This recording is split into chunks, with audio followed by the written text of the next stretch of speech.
Good morning student. Class 11 और 12 में हिंदी व्याकरण में आप लोगों को संधि पढ़ा रही थी। संधि में आपको गुण संधि तक पढ़ाया गया था। आज जो है आप लोगों को यड़ संधि के बारे में बताऊंगी कि यड़ संधि का सूत्र क्या होता है। तो आप लोग एग्जाम में सूत्र भी पूछता है और उसका प्रकार भी पूछता है। तो यड़ संधि का सूत्र है इकोय ड़ यचि। इकोय ड़ अची। ठीक है, इसका सूत्र देखेंगे। यही इसका सूत्र है इकोय ड़ची, यड़ संधि। अब इसमें देखिए दो तीन शब्द है, इक यड़ अची। ठीक है, अब इसमें है कि इक जो है प्रत्याहार है, यड़ जो है प्रत्याहार है। तो देखिए अब इक जो दे दिया, इक प्रत्याहार है, इक जो है क्या है प्रत्याहार।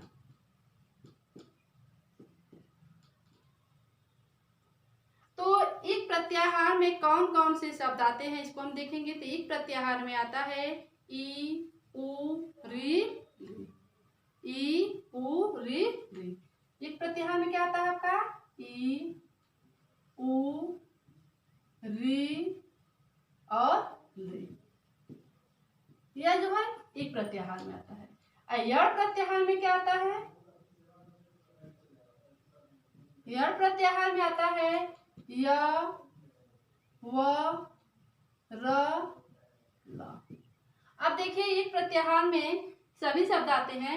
ई के बाद जो है वो आता है, ई के बाद बड़ी आती है, उ के बाद बड़ा हुआ आता है। ठीक है, री के बाद री आता है और री के बाद री आता है। यह जो है आपका एक प्रत्याहार है, यह जो है आपका यड़ प्रत्याहार है। अब जो है एक प्रत्याहार के बाद कोई असमान स्वर आता है। एक प्रत्याहार के बाद असमान स्वर। असमान स्वर का मतलब समझते हैं कि दूसरा स्वर, असमान स्वर।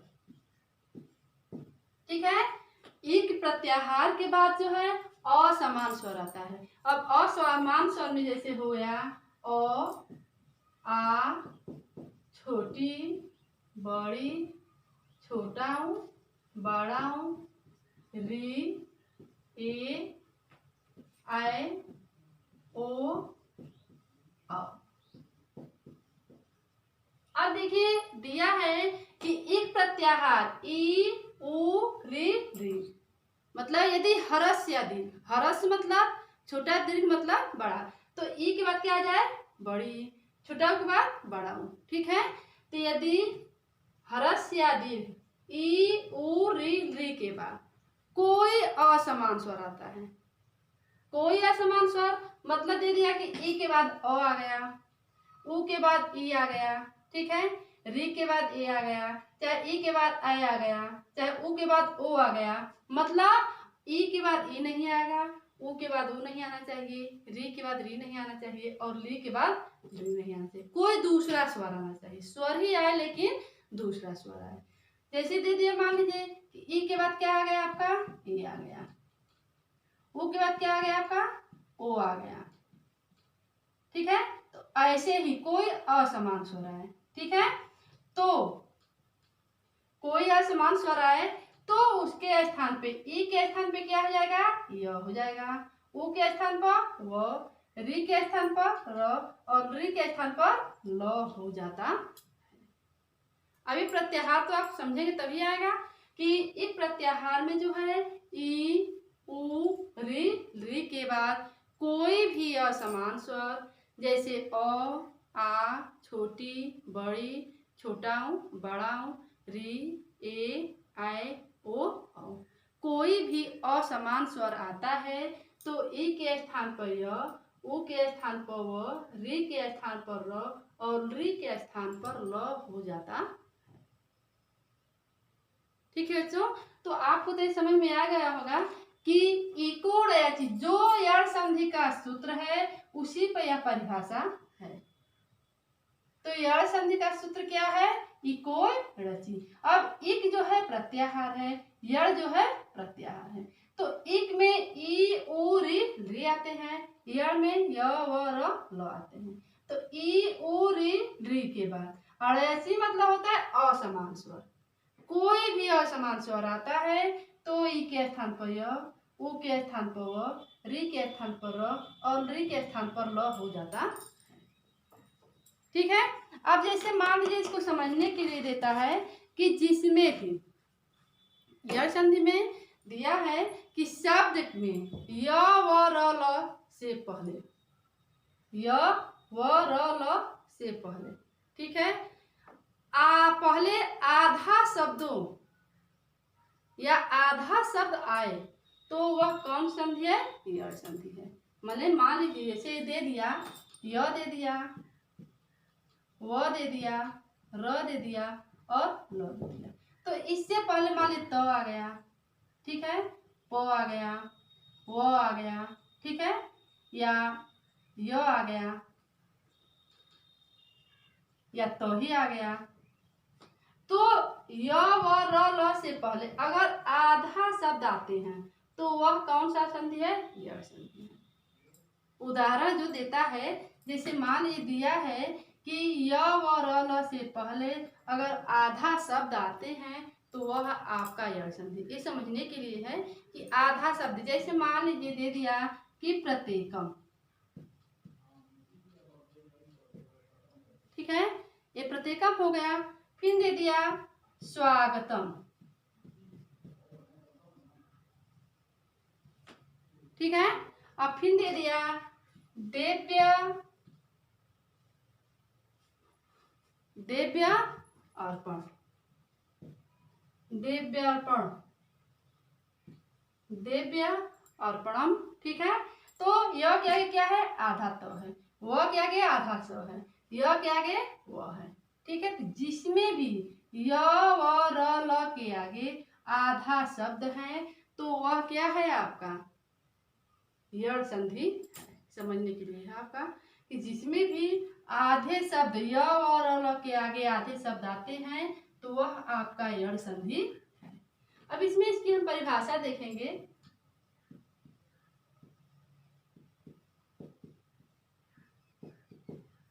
दिया है कि यदि ह्रस्व या दीर्घ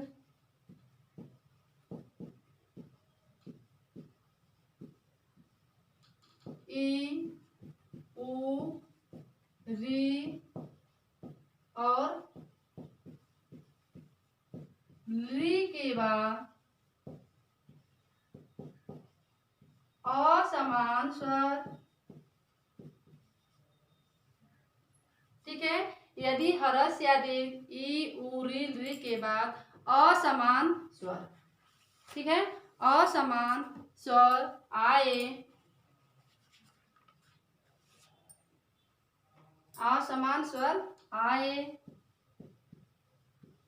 कोष्टक में लिख लेंगे अ, आ, छोटी, बड़ी, छोटा हूँ, बड़ा हूँ, री, ए, आए, ओ, आ। ये क्या है? आपके असमान स्वर है। यदि ह्रस्व या दीर्घ ई, उ, री और ली के बाद असमान स्वर आए तो ई के स्थान पर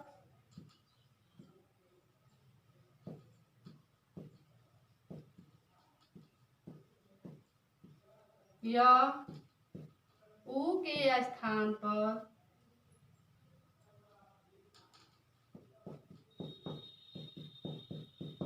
व, ठीक है, और री के स्थान पर र, री के स्थान पर ल हो जाता।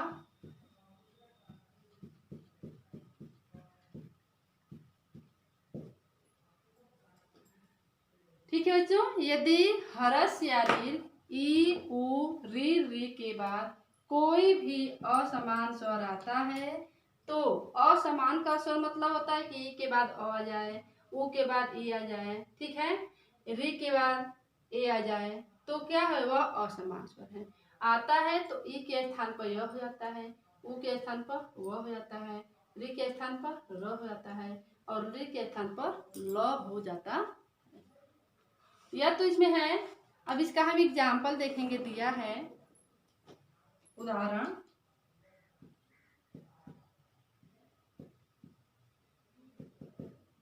ठीक है। उदाहरण में जैसे दिया है कि अभ्युदय,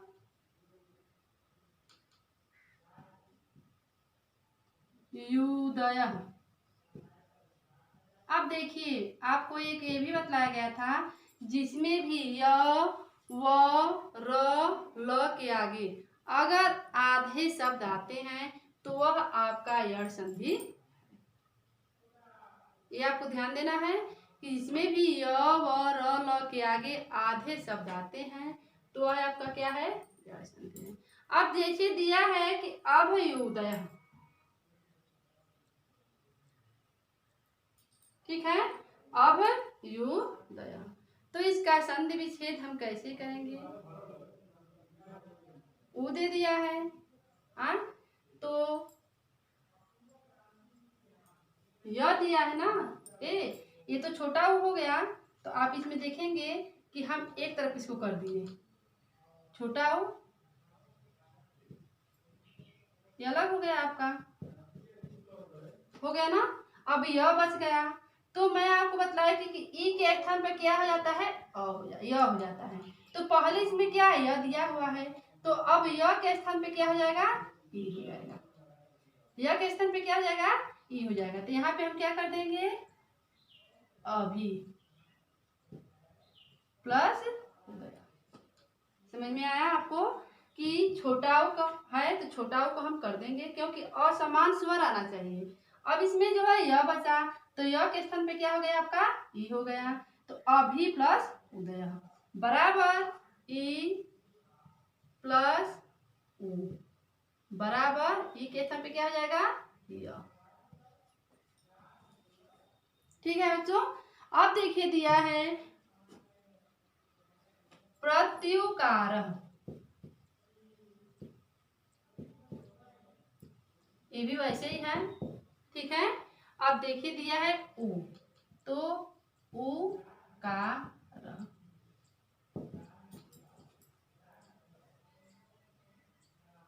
प्रत्युकार, तो इसका हो जाएगा सारी, इसको जब संधि विच्छेद करेंगे तो हो जाएगा उपकार, ठीक है, प्लस यह के स्थान पे क्या हो जाएगा, ई हो जाएगा, तो यहाँ पे क्या हो जाएगा आपका प्रति प्लस उपकार बराबर ई प्लस उ बराबर,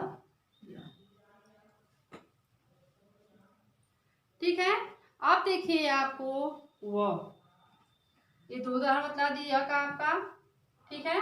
इसमें बहुत से उदाहरण है आपका, जैसे दिया है आपका इत्यादि, इत्यादि इसी में है, यह का है इत्यादि,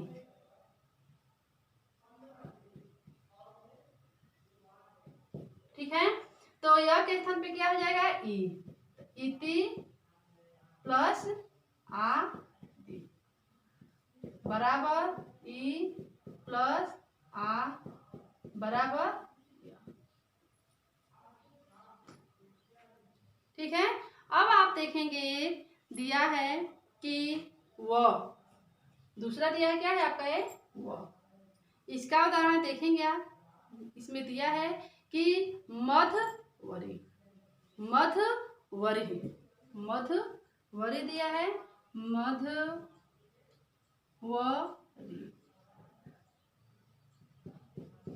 अब आपको भी बताया गया था कि य व र ल के आगे अगर आधे शब्द आते हैं तो वह यण संधि है, तो इसमें जो है व आ गया तो व के आगे क्या है, ध है, लेकिन इसमें हमको देखना है कि मधवरी दिया है ना कि मधवरी, तो इसमें व क्या है आपका व्यंजन है, तो मधवरी, तो इसमें क्या आ रहा है, अरी आ रहा है, तो अरी को हम क्या करेंगे, अलग कर देंगे, हो गया। अब बचा क्या आपका व, तो व के स्थान पे क्या हो जाएगा आपका, उ हो जाएगा, तो यहाँ पे क्या हो जाएगा आपका मधु,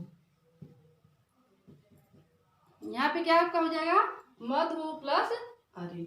अब इसमें देखेंगे कि उ प्लस अ बराबर क्या हो जाएगा व। मधवरी। ठीक है, अब इसमें एक और देखेंगे आप, स्वागतम। अब इसको हम पूरा पढ़ेंगे तो स्वागतम, तो वाह है, तो व में क्या है, आ है, तो ये क्या हो गया आपका, आ ग तम। इसको हम अलग कर दिए। ठीक है, व है तो व के स्थान पे क्या हो जाएगा, छोटा उ। तो यहाँ पे हम स पे क्या कर देंगे, हम छोटा कर देंगे, सु प्लस आगतम। ठीक है, तो उ प्लस आ बराबर व। ठीक है जो, अब आपका है तीसरे नंबर पे जो है, री का क्या हो जाता है आपका, र हो जाता है। री का क्या होता है, र हो जाता है। तो इसमें देखेंगे हम कि पित्रा देश, पित्रा, पित्रा में क्या आ रहा है, आ रहा है। पित्रा में क्या आ रहा है आपका, आ रहा है। ठीक है ना, तो आ में जो है यहाँ पे हम क्या कर देंगे, आ कर दिए, आ दे प्लस कर दिए हम। ठीक है, अब ये त्र है, तो त्र में दिया है री, तो री का क्या होता है, र हो जाता है। री का क्या होता है, इसमें री दिया ना, त्र दे दिया, र दे दिया है, तो र का क्या हो जाएगा, यहाँ पे री हो जाएगा। तो क्या हो जाता है आपका, पितृ। पितृ प्लस आदेश, री प्लस आ बराबर र।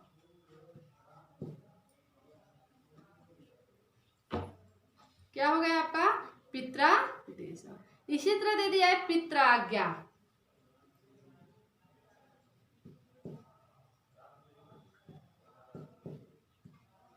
पित्राज्ञा, तो क्या हो गया आपका, पितृ प्लस आज्ञा बराबर री प्लस आ बराबर।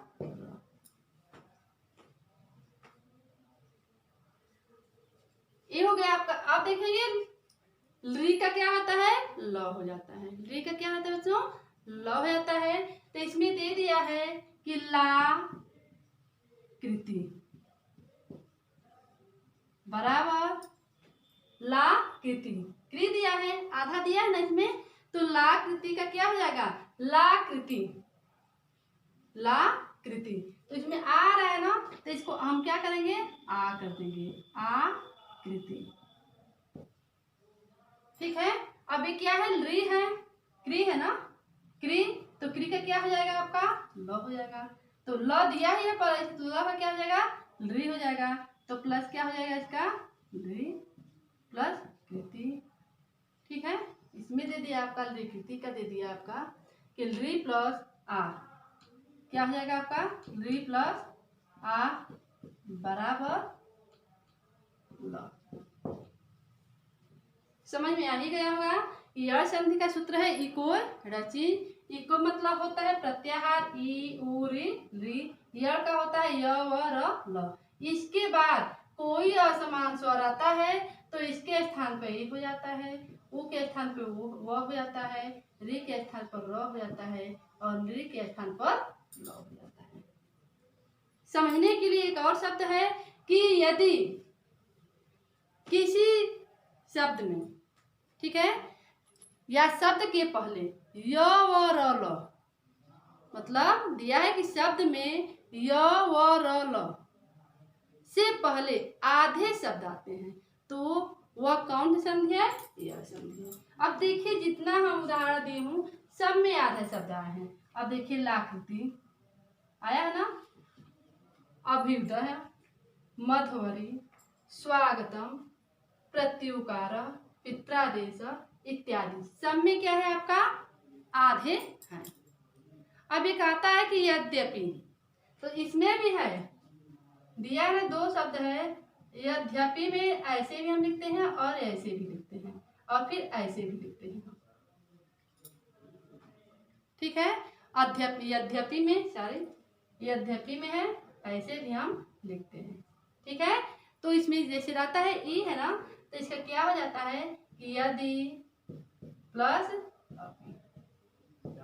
ई प्लस अ बराबर दिया है यहाँ पे ना, ई प्लस अ बराबर